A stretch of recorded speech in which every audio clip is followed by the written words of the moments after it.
Mereka bilang ini Israel ini genocide. Loh, genocide gimana? Lah mereka nggak, kenapa Kak genocide? Katanya Israel korbannya sedikit. Iya goblok kamu kan, mereka ada Iron Dome. Ya kan, Lebanon korbannya banyak kan gara-gara goblok, nggak ada Iron Iya. Dome kan, satu. Kedua, itu lihat aja roket yang ke Israel itu berapa ratus biji, ya kan? Ribuan, Pak. Ribuan. Makanya ribuan. Nah itu Bukan mereka nggak ratusan mikir. lagi, ribuan. Nah itu jatuhnya di mana mereka tahu nggak? Suruh ngomong tuh si Retno Hmm. ini, katanya Menteri Luar Negeri paling baik. Gobloknya otaknya kurang makan babi sih. Memang benar. Ini Ibu Retno, kalau Anda temu face to face, dari apa itu performancenya, paling mereka nggak percaya dia kalau Anda ketemu dengan dia adalah duta besar apa Menteri Luar Negeri. Saya ketemu tapi tidak terlalu interest, cuma kemampuan retorikanya ya. Memang benar secara administratif, hukum internasional, dia juga menjadi salah satu pejabat yang panjang di Belanda, bertugas di Belanda, itu rekam jejak saya lihat. Dia orang ya pinter lah. Kita nggak usah menyudutkan dia siapa, kita lihat pandang malahan dia adalah menjadi seorang menteri luar negeri. Cuma penjelasan saya, track recordnya selalu itu adalah selalu menggeneralisasikan Islam itu untuk membela Palestina, bukan dalam dia mau melihat dalam pendekatan sejarah yang logika, yang rasional gitu. Apa yang menyebabkan perang di sana? Karena dia itu sudah ada, orang bilang ada di dasar pikirnya, dasar fundamentasnya kebencian itu yang berdasarkan Islamnya itu.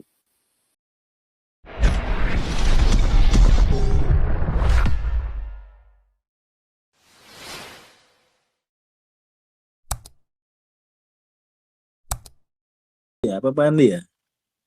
Buat yang lain kesempatan gantian biar nggak bosen. Ya, harus dimaklumi kan, because this is a stupid foreign minister. He's so stupid like a monkey. Ya kan?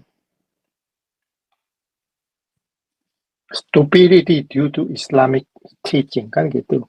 Goblok gara-gara ya ajaran Islam. Ajaran setan, bukunya ayat-ayatnya setan, otaknya kayak setan kan gitu. Kan. That's how I feel. Iya. Udah nggak bisa diomongin lagi. Emang udah begitu. Jadi percuma kita kritik-kritik juga percuma dikritik. Ya, yang terkutuk sih si IQ-nya itu. kan nggak masuk akal. Lah mereka bilang ini Israel ini genocide. Loh, genocide gimana? Lah mereka nggak, kenapa Kak genocide? Katanya Israel korbannya sedikit. Iya goblok kamu kan, mereka ada Iron Dome. Ya kan, Lebanon korbannya banyak kan gara-gara goblok, nggak ada Iron Dome kan, satu. Kedua, itu lihat aja roket yang ke Israel itu berapa ratus biji, ya kan? Ribuan, Pak. Ribuan. Makanya ribuan. Nah itu Bukan mereka nggak ratusan mikir. lagi, ribuan. Nah itu jatuhnya di mana mereka tahu nggak? Suruh ngomong tuh si Retno ini, katanya Menteri Luar Negeri paling baik. Gobloknya otaknya kurang makan babi sih. Kamu harus makan babi supaya pinter. Ajar terus, Pak. Ratusan, Saya nggak bisa bebas kritik dia nih. enggak, ratusan roket itu kan bisa dikalahkan sama si Iron Dome. Jadi yang landing itu kira-kira 1 atau 2% yang jatuh. Kan nggak bisa, kita nggak keburu. Jadi jangan dilihat di genocide dari mana? Genocide atas kebutuhan kamu, ya kan? Goblok, mau perdamaian dunia, emang perdamaian dunia, kamu sendiri nggak damai sama Israel, mau mendamaikan tuh gimana caranya, goblok? Ini utak compong ini. Ya gitulah Indonesia ini, kurang makan babi. Salah makan babi deh. Jadi terlalu bodoh, kurang makan babi. Berita tadi yang Pak Paul bilang ini, wihara ditutup. Apa salahnya wihara di situ? Mereka sembahyang sendiri. Nggak pakai toa, nggak ada suara. Kenapa mesti tutup? Iya. Kan aneh ini otaknya Doyan orang-orang. ngerecokin urusan orang ya. Exactly ini ajaran. Bacalah itu Hmm. bahasa Indonesianya, translationnya. Nanti ada lagi katanya ada hadis, ada lagi buku kuning. Berapa banyak buku kamu, tapi mesti ada tetap goblok. Aduh, nggak bisa kita cuma bisa sarankan satu. Cobalah makan babi, mulai makan babi. Babi itu enak, bikin orang pintar, ya kan? Mereka sama babi takut. Ntar dengar suara musik takut. Ntar dengar orang sembahyang di gereja takut. Ada gereja dibangun takut. Semua takut kan mereka itu. Ya kan? Takut. Ya, Kak, Roset, kalau saya rosetan, lihat roset. di Nah, kenapa? kalau kalau saya lihat di sini artinya kadar agamanya terlalu kental ya. Hampir sama kayak di Pakistan, Bangladesh gitu. Tapi kayak di Arab Saudi, UAE, Udah Oman, melek. Bahrain, Kuwait nggak terlalu Mereka gitu loh. udah Nggak melek terlalu. matanya. Soalnya itu kan bahasa mereka. Mereka ngerti, loh kok ajaran gua kok begini. Gua kok Iya. diajarin cara-cara begini. Ini kan sesuatu kebodohan. Mereka tahu. Kan Hmm. banyak itu di YouTube itu. Orang-orang Arab itu mentertawakan Indonesia. Kenapa? Masa lagu-lagu solawatan itu katanya lagu agama. Bukan, orang Arab bilang, kamu solawatan itu lagu dangdut kalau di Arab. Kata-katanya itu kan, ya kan, kata-katanya itu berisi Ya. apa namanya lagu-lagu populer, lagu-lagu masyarakat. Kok di Indonesia buat solawatan? Jadi orang Arab malah bingung lihat orang Indonesia.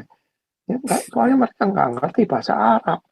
Pikir semua yang berbau apa Ya. berbau Arab itu udah agama. Islam Oke. kan goblok. Jadi kita ini mereka malah Indonesia ini malah ditertawai nama negara-negara Arab itu, ya kan? Jadi yang protesnya juga orang-orang Afghanistan. Orang Afghanistan itu kadang kagak ngomong Arab. Yang protes mana lagi orang Iran. Orang Iran itu kagak ngomong Arab. Bahasanya mereka itu Ya. bahasa Persia. Ya. Yang Ya. saya udah buktiin. Saya ngomong sama orang Iran.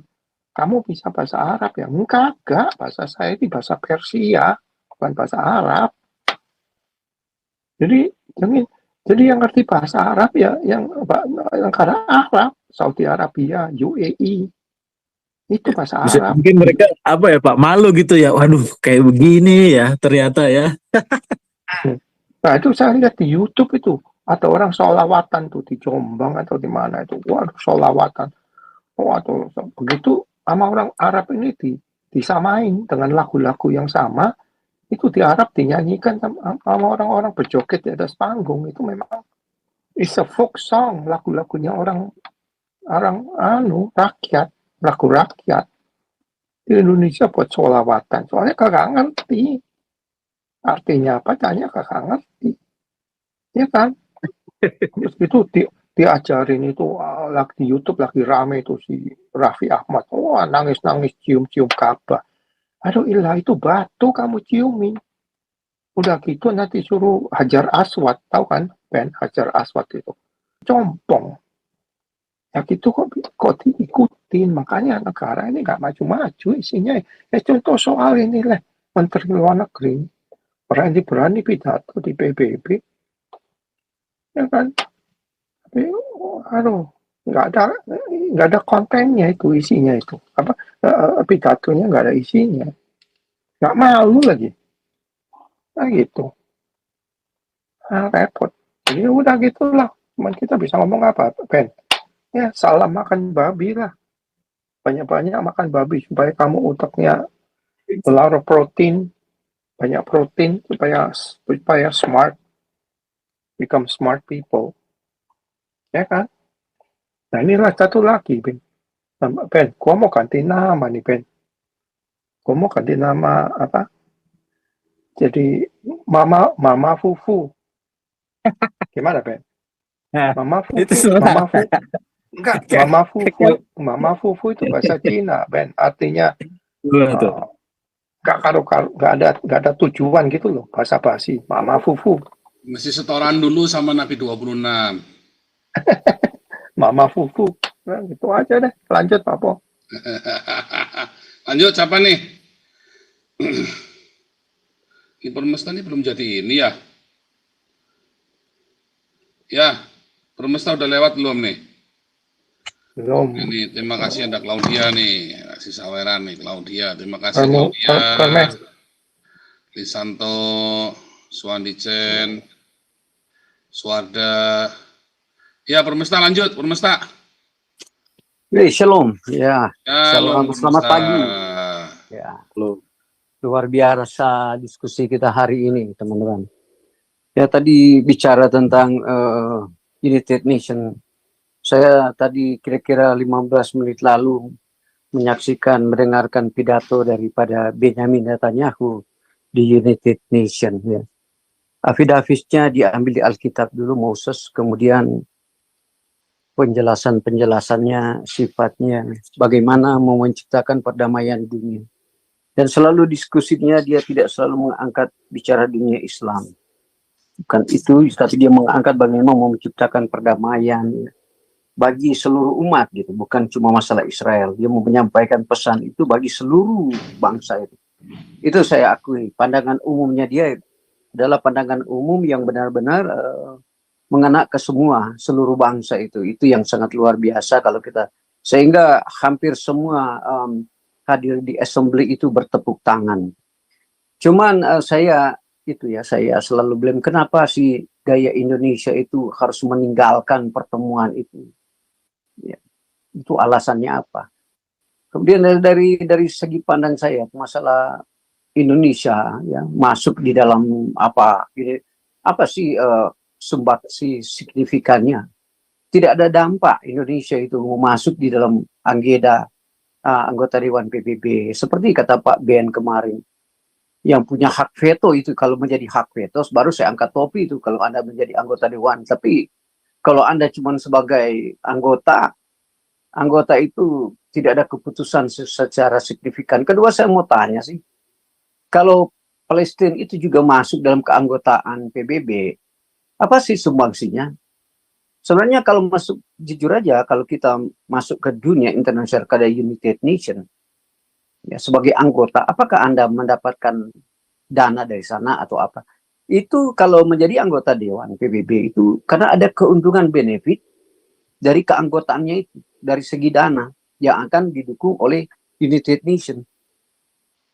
Tapi dilihat teman-teman, dilihat dari kecerdasan kita. Seandainya Indonesia masuk anggota Dewan Keamanan PBB atau masuk di assembly-nya itu, kita bertanya apa sumbangsinya, gitu, apa nilai tambahnya, ya, apa benefitnya, gitu. Karena kalau jujur aja, kalau rakyat Indonesia yang intelektual mata nggak ada benefitnya. Kalau kita menjadi anggota Dewan, baru pertanyaannya, Pak Permesta kenapa ngomong begitu? Ya, saya bisa ngomong begini karena banyak lembaga-lembaga luar dari Dewan yang sangat kuat. Ya, kalau saya bilang aja, kalau kita mau bicara tentang yang ada beberapa negara-negara yang membentuk persekutuan ekonomi bersama. Umpamanya kita bilang ada OKI di situ, ya, yang Islam, kelompok Islam. Kemudian ada ASEAN, atau kita bicara ada yang dibilang India, ada beberapa negara India, Amerika yang satu di dalam perekonomiannya itu.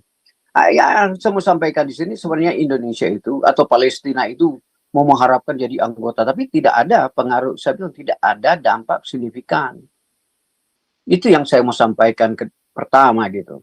Kemudian kita bicara memang benar, ini Ibu Retno, kalau Anda temu face to face, dari performance-nya, paling mereka nggak percaya dia kalau Anda ketemu dengan dia adalah duta besar menteri luar negeri.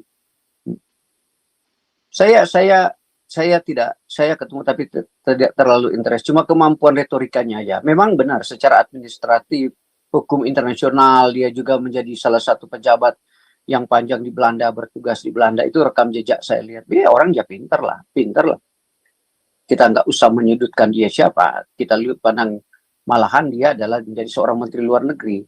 Cuma penjelasan saya, track recordnya selalu itu adalah selalu menggeneralisasikan Islam itu untuk membela Palestina, bukan dalam dia mau melihat dalam pendekatan sejarah yang logika, yang rasional gitu. Apa yang menyebabkan perang di sana? Karena dia itu sudah ada, orang bilang ada di dasar pikirnya, dasar fundamentasnya kebencian itu yang berdasarkan Islamnya itu. Kalau dia lepas pemikiran Islamnya itu kan perang di itu eskalasinya kan gampang disulut dengan menggunakan agama. Persoalannya di sini kenapa ini Menlu ini memblame Israel atau membela Palestina bukan dari konteks sejarahnya itu, bukan dengan konteks apa yang terjadi di sejarah kontemporer ini, apa yang terjadi perang di sana sekarang ini. Bukan itu. Dia muncul kebencian berdasarkan agama. Itu kalau Anda lihat konteks. Bagaimana Indonesia masuk terjun selalu, dia cuma menyampaikan sederhana. Palestina harus merdeka. Tetapi tidak ada hipotesa atau argumen apa sih Palestina harus merdeka didasarkan pada sejarah apa sih? Dalam bidang kemanusiaan apa sih? Atau kalau ingin Palestina merdeka, kalau Anda sebagai Menteri Luar Negeri, apa yang Anda harus ciptakan? Apakah Anda menciptakan perdamaian dulu antara faksi-faksi di Palestina? Bikin mereka bersatu. Kalau ide-ide Anda capaikan itu, Menteri Luar itu saya kagum. Tetapi kalau dalam konteks seperti biarkan Palestina merdeka, bagaimana Palestina mau merdeka? Antara faksi Hamas saja sama Fatah itu saling bermusuhan. Orang-orang di dalamnya itu masih faksi, belum lagi ada faksi-faksi kecil di dalam itu karena terbentuk dari kelompok ya Islamnya itu gitu. Ini yang sebenarnya dia harus jawab. Belum kita bertanya tentang sejarah, bagaimana bagaimana sejarah dari Palestina itu, kenapa dia harus menyerang Israel dan lain sebagainya. Kemudian kalau dia otak sehat, dengarlah penjelasan daripada intelektual kayak Perdana Menteri Benjamin Netanyahu, atau kita dengar Hagari atau Yoav Gallant atau apa, itu dia dengar dulu gitu. Baru diambil persoalannya apa gitu. Itu kecerdasan akan dibuat. Ya kalau juga teman-teman di sini tidak ada latar belakang pemikiran siapa tokoh-tokoh itu, ya gampang aja memblame sesuatu yang sebenarnya kita tidak tahu akar masalahnya gitu. Seperti saya bilang, si Retno, dia Menteri Luar Negeri, ya. Dia orang intelektual, dia orang cendekiawan, dia orang akademis. Tetapi dia melupakan latar belakang bagaimana terjadi perang itu. Hanya dia mengakumulasi dengan generalis bahwa negara saya negara Islam, bahwa saya harus menuntut Palestina harus merdeka. Tetapi ide-ide itu cuma ide-ide itu imajinasi belaka. Karena tidak punya kemampuan hipotesa. Seperti Benjamin Netanyahu, lihat. Anda baca di 24 menit lalu pidatonya di United Nations. Dia menjelaskan secara runtut gitu. Kemudian penjelasannya dia tidak ada kebencian di dalam hatinya gitu. Hanya dia mau menyampaikan bagaimana mau membebaskan Sandra itu masuk ke kemudian dia akan menata administrasi, tata kelola administrasi di Palestina itu gitu. Tetapi silakanlah Anda berdiri sendiri, merdeka. Nanti kita kelola administrasi Anda. Bagaimana menuju suatu masyarakat kamu menjadi makmur. Nah, itu satu argumentasi bagus. Argumentasi mengena kepada seluruh manusia di dunia ini. Ini yang semua sampaikan. Baru-baru juga ini, ya Blinken memberikan bantuan berapa triliun kepada Amerika. Dan Indonesia selalu berkata, wah ini berwajah dua, berperan ganda, ganda ini Amerika. Bukan, jangan ganda-ganda. Artinya sampaikan secara rumusan logika gitu. Supaya benar-benar rakyat Indonesia juga tercerdaskan. Ya, itu maksud saya mau melihat di negara. Kenapa oleh sebab itu kenapa selalu menyampaikan negara kita mundur? Eskalasi dari Israel itu ke Indonesia dampaknya apa? Ya karena selalu berpikir sempit gitu. Sebenarnya kalau Indonesia jujur, ya kita aja ambil suatu ilmu ekonomi keuntungan bagaimana kita bekerja sama dengan negara-negara maju agar maju. Lupakan sebenarnya kok apa sih dampaknya kepada Indonesia kalau itu di sana perang terus-menerus? Kan tidak ada dampak secara signifikan. Kalau logika kita, teman-teman yang hadir di sini yang pendengar YouTube, saya tanya balik. Persoalan di Israel sana dia berperang,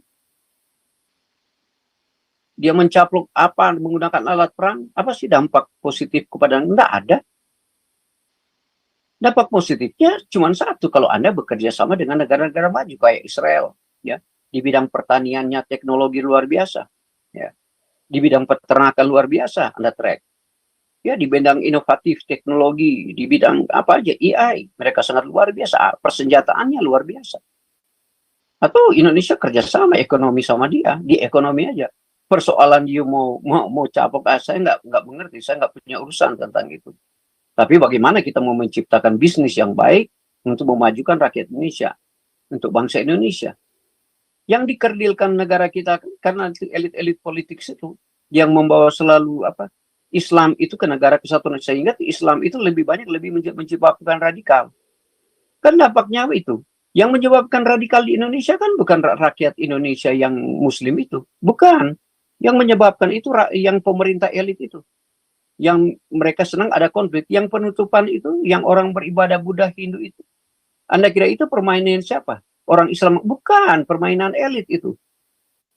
Supaya anggaran muncul. Contoh, pernah dikatakan bagaimana BNPT dapat anggaran. Mereka membuat penangkapan ini, atau mereka menciptakan suatu kerusuhan gitu, ya, supaya ada pengaruh gitu. Itu yang saya mau sampaikan secara global, ya. Indonesia itu bukan rakyatnya yang bikin kesalahan. Coba analisa. Itu ada permain daripada saya bilang dari institusi pemerintah kita yang bermain di situ.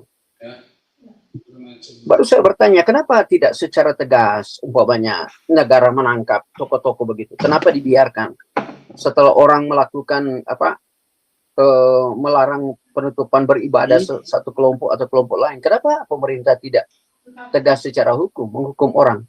Itu latar belakang pemikiran kita. Yang bermain di sini adalah negara gitu, elit politik itu, elit negara itu yang bermain. Apa khususnya di Kementerian Keagamaan, ya ke Polri, ya BNPT, ya semua mereka bermain karena mendapatkan anggaran dari situ. Baru argumentasi apa yang juga Bapak Permesa kata, iya seperti Jokowi bilang dulu, berapa miliar aja mau digerakkan kepolisian utuh untuk membubarkan ini, membubarkan itu, yang dihabiskan oleh negara. Lebih baik katanya sudah dikasih makan kepada rakyat miskin. Oleh sebab itu asumsinya di situ yang bermain itu adalah elit negara, mau bikin bikin kerusuhan di negara. Ya. Kalau kita pantau dari seperti contoh tadi, alasan kita marah sama Retno itu gaya-gayanya begitu gitu, mengambil kesimpulan umum, tidak ada bilang premis minor, premis mayor gitu, atau kita punya logika dikasih jalankan argumentasi gitu. Sehingga bicaranya asal ngomong gitu. Kemarin ya dia akan menjadi menteri water, bukan menteri udara, ya, air itu, water itu, yang itu karena dia bayar media itu supaya namanya angkat ke permukaan. Tetapi saya bilang selalu ini Retno kalau di media Indonesia terangkat luar biasa, tapi kalau di dunia internasional nggak ada. Coba Anda buka di United Nation forum kalau pernah ada namanya keluar, nggak ada gitu. Oleh sebab itu saya bilang Indonesia tidak ada berdampak signifikan di dunia internasional. Mau dia bidang ekonomi enggak gitu. Cuma kita di framing di media-media Indonesia gitu. Wah, ekonomi kita nikel nenek moyang nikel atau apa. Coba Anda baca di media kalau ada dampak ekonomi Indonesia terhadap dunia. Enggak ada. Cuma media Indonesia yang menyampaikan itu. Ya, kalau Anda buka news, UK News, Anda buka Canada News, Anda buka Australian News, coba track Indonesia kalau ada. Paling ada di Indonesia muncul remaja mati di 7 sungai di Bekasi. Paling itu yang muncul gitu. Ya itu yang saya mau sampaikan ke tempat ini teman-teman. Artinya kita di sini lebih cerdas. Kalau melihat tokoh-tokoh seseorang itu kita track record dulu. Saya bilang dia pinter, dia akademis, melainkan dia kok kita mau blame dia adalah menteri luar negeri. Ya kita hanya YouTuber atau kita hanya begini, berarti dia yang lebih pintar gitu. Tapi narasi-narasi ya itu yang saya mau sampaikan, bahwa janganlah membuat gejolak masyarakat Indonesia lebih miskin dengan informasi-informasi yang tak bagus itu. Terima kasih Pak Paul, Tuhan memberkati kita semua. Shalom.